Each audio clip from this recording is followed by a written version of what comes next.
အားလုံးပဲမင်္ဂလာပါရှင်။ Coming from Global ကနေပြီးတော့အခုဗီဇတဲ့မှာနေရာဒီတင်နန်းတိုလေးတွေပြုလုပ်ထားဖို့ရှိပါတယ်။ဥရောပသမဂ္ဂကနေပြီးတော့ပမိုးကူညီပေးမှုနဲ့အတူဒီဒေသတွင်းကအမှုပညာရှင်တွေနဲ့ရောပြီးတော့ရန်ကုန်ကနေပြီးတော့ဖိတ်ထားတဲ့အမှုပညာရှင်တွေနဲ့ရောပေါ့နော်။ဒီမှာအမှုပညာတင်နန်းတိုပုံစံ၄ခုကိုစီစဉ်ထားတဲ့အတွက်ကြောင့်အသေးစိတ်ကိုဆက်ပြီးတော့ကြည့်ရှုပေးကြပါအောင်ရှင်။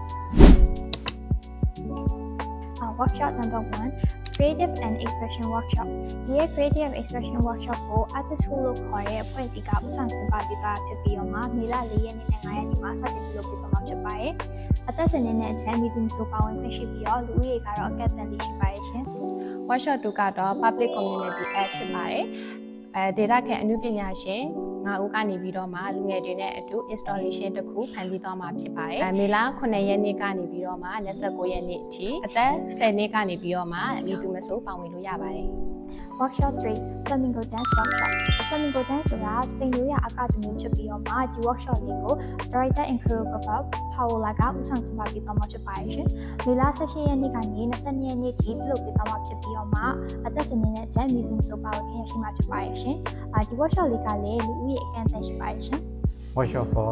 Documentary Storytelling Workshop အဲဒီ workshop ကိုတော့ကိုတေတီနဲ့ကိုစုံမအောင်နေပြီးတော့မှ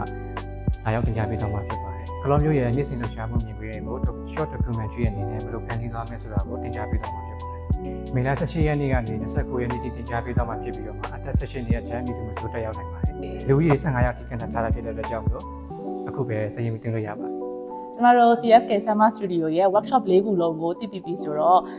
ပို့ပြီးတော့စိတ်ဝင်စားကြမယ်ထင်ပါတယ်အသေးစိတ်ချက်လက်တွေကိုလည်းထပ်ပြီးတော့သိချင်တယ်ဆိုလို့ရှိရင်ကျမတို့ရဲ့ Facebook page တွေဖြစ်တဲ့ CFK Art Platform နဲ့ CFK Art Fan page မှာလည်းလာရောက်မြင်မြင်နိုင်တယ်လို့ Instagram page မှာလည်းလာပြီးတော့စုံစမ်းနိုင်ပါတယ်ရှင်